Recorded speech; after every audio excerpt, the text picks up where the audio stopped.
दोस्तों, एक बार फिर से स्वागत है आप सभी का आपके अपने favourite English learning channel scholar English पर। मेरा नाम है दीपिका कुमावत और मैं इस चैनल पर वेरियस कॉम्पिटिटिव एग्जाम्स के लिए इंग्लिश सब्जेक्ट टीच करती हूँ। तो बेसिकली आज के इस वीडियो में हम डिस्कस करने जा रहे हैं द हिंदू एडिटोरियल का वोकैब एनालिसिस। आशा करती हूँ कि आप इन सेशंस के साथ रेगुलरली जुड़ रहे हैं और इनका बेनिफिट भी उठा रहे हैं, क्योंकि इन सेशंस का मकसद है आपकी वोकैब पावर को और ज़्यादा इन्हांस करना। और ये जो वोकैब सेशंस है, ये बैंक, एसएससी, रेलवे, यूपीएससी या फिर किसी भी कॉम्पिटिटिव एग्ज़ाम के लिए इक्वली बहुत ही ज़्यादा इम्पॉर्टेंट है। तो चलिए और ज़्यादा देर ना करते हुए बढ़ते हैं हमारे वोकैब शो की तरफ और जानेंगे कि आज का हमारा सबसे पहला वर्ड कौन सा है। तो आज का हमारा सबसे पहला वर्ड है डिनॉमिनेंट। डिनॉमिनेंट का मतलब होता है परिणाम या फिर निष्कर्ष। जब कोई बात तय हो जाती है या फिर स्पष्ट हो जाती है, उसे कहा जाता है डिनॉमिनेंट। ये हमारे पास पार्ट्स ऑफ स्पीच में नाउन है। सिनोनिम इसका होता है कंक्लूजन या फिर रिजोल्यूशन, यानी कि निष्कर्ष या फिर समाधान।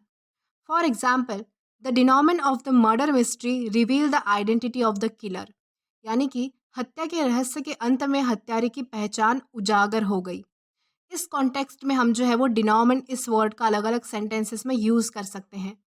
तो चलिए इसी के साथ हम आगे बढ़ेंगे हमारे नेक्स्ट वर्ड की तरफ और जानेंगे कि हमारा नेक्स्ट वर्ड कौन सा होता है। तो हमारा अगला वर्ड है पंक्चुएट। पंक्चुएट का मतलब होता है बीच में रोकना या फिर बाधा लाना किसी काम में, उसे हम कहेंगे पंक्चुएट। ये हमारे पास पार्ट्स ऑफ स्पीच में वर्ब है, यानी कि क्रिया है।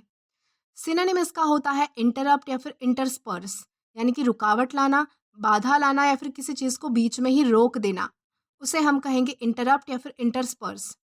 For example, the calm of the night was punctuated by the sudden roar of the thunder and flashes of lightning, यानी कि रात की शांति अचानक गड़गड़ाहट और बिजली चमकने से भंग हो गई।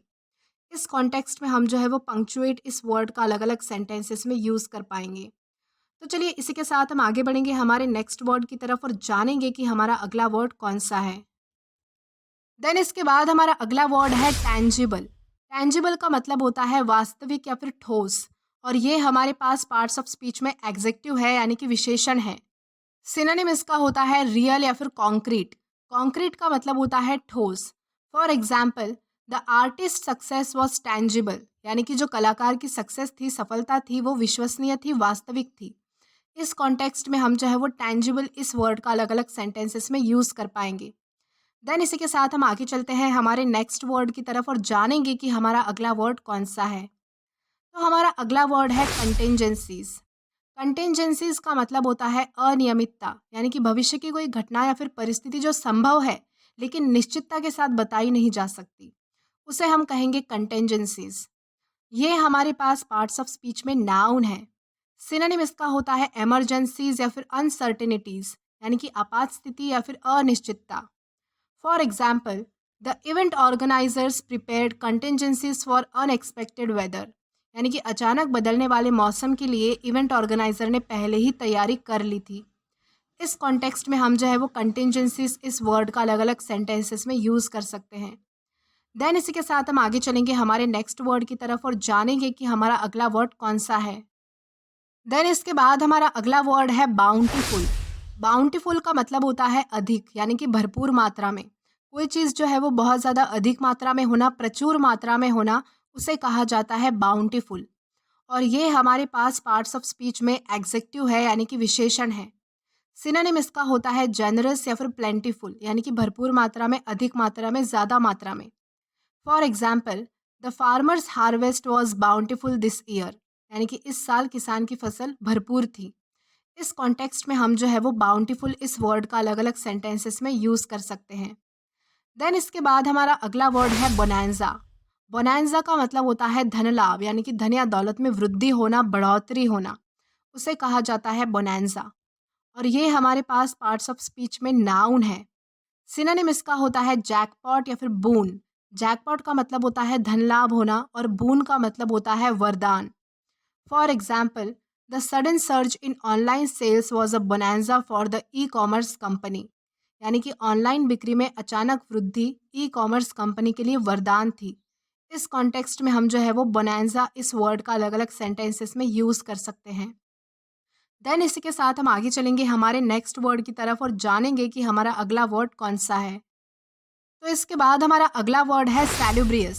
सैलुब्रियस का मतलब होता है अनुकूल या स्वस्थ, और ये हमारे पास पार्ट्स ऑफ स्पीच में एग्जेक्टिव है यानी कि विशेषण है। सिनोनिम इसका होता है प्लेजेंट या फिर एग्रीएबल, यानी कि अनुकूल या फिर स्वस्थ या फिर अच्छा।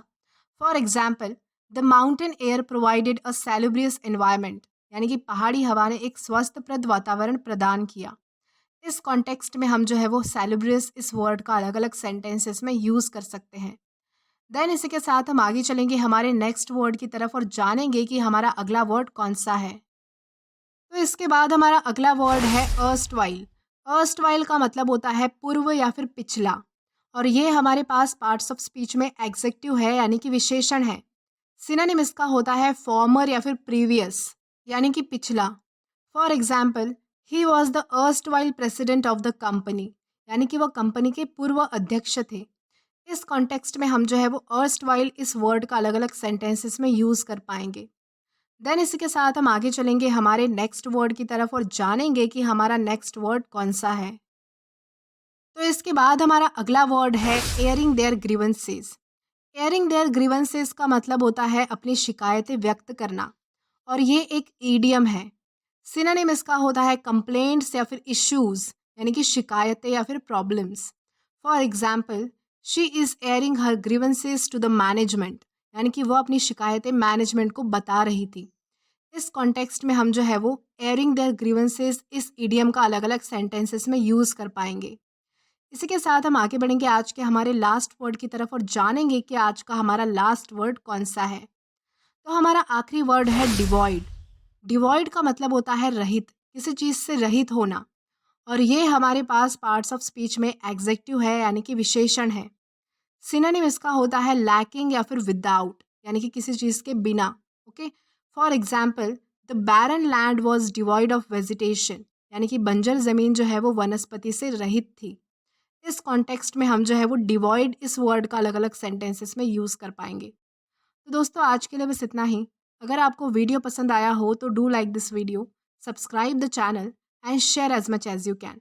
और अगर आपने इससे पहले वाला वीडियो नहीं देखा है तो आप यहाँ पर क्लिक करके वो पहले वाला वीडियो भी देख सकते हैं।